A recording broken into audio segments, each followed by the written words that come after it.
குருவாயூரப்பா, நாராயணாய நளினாய தலோச்சனாய.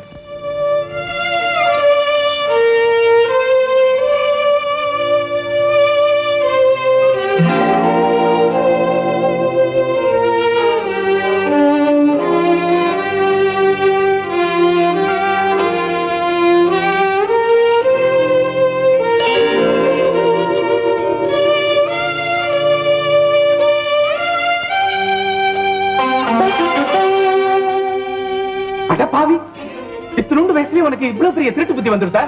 ஏண்டா, பகவானுக்கு படைச்ச பழத்தை எடுத்து சாப்பிடுறிய, இது பாவம்னு உனக்கு தெரியாது? ஐயா, பசி தாங்க முடியல. பல இடங்களுக்கு போய் யாச்சும் கேட்டேன். எல்லாரும் அடிச்சுதான் துரத்துறாங்க, ஒண்ணு குடுக்கல. கடைசியில கோயிலுக்குள்ள வந்த பழத்தை பார்த்த உடனே சாப்பிடணும்னு தோணுச்சு, எடுத்து சாப்பிட்டுட்டேன். ஏண்டா, பசி வந்தா பகவானுக்கு படைச்ச பழத்தை எடுத்து சாப்பிடலாம்னு உனக்கு யாரு சொல்லி கொடுத்தா? ஐயா, அப்படி 2 பழத்தை நானே தின்னுடல. ஒரு பழத்தை பகவானுக்கு போட்டுட்டு இன்னொரு பழத்தை தானே நான் சாப்பிட்டேன். விளக்கமா சொல்லிட்டு இருக்க நீ. அடிக்காதீங்க ஐயா, அடிக்காதீங்க. ஏதோ பசிக்கு சாப்பிட்டுட்டேன். அதுக்கு பதிலா ஏதாவது வேலைக்கு செய்ய தயாரா இருக்கேன். எனக்கு ஒண்ணு நீ வேலை செய்ய வேண்டாம். பகவானுக்கு படைச்ச பழத்தை தின்னதுக்கு பிராயச்சித்தமா இந்த கோவில 100 தடவை நீ சுத்தி வரணும், தெரிஞ்சுதா? சரி, அப்படியே சுத்துற வரப்பா.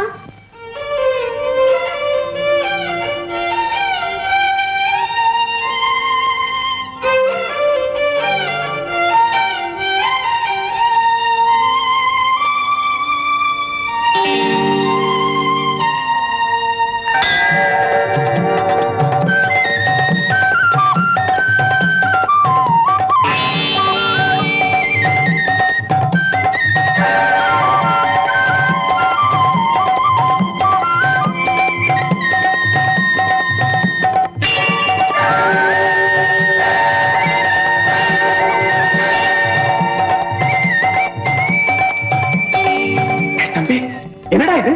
மாயமா மந்திரமா? என்னத்த சொல்றது? கோயில சுத்தி வரப்போ ஒரு முறை நீயா தெரியற, இன்னொரு முறை என் ஆண்டவன் குருவாயூரப்பனே சுத்தி வர மாதிரி தெரியுது. என் கண்ணுக்கு தான் அப்படி தெரியுதா? உண்மை சொல்லு, நீ யாரு? ஒண்ணுமே புரியலையே. குருவாயூரப்பா, ஐயா, நீர் கண்டது கனவும் அல்ல, மாய மந்திரமும் அல்ல, உண்மையான காட்சிதான். ஒரு கட்டளைப்படி இந்த பையனும் கோவிலை சுற்றினான், நாமும் கோவிலை சுற்றி வந்தோம். ஐயோ ஆண்டவா, என்ன அபச்சாரம்! அபச்சாரம் ஒன்றும் நடந்து விடவில்லை. 2 பழங்களை வைத்து நீர் எம்மை வணங்கினீர். ஒன்றை சிறுவன் சாப்பிட்டான், மற்றொன்றை எமக்கு சமர்ப்பித்தான்.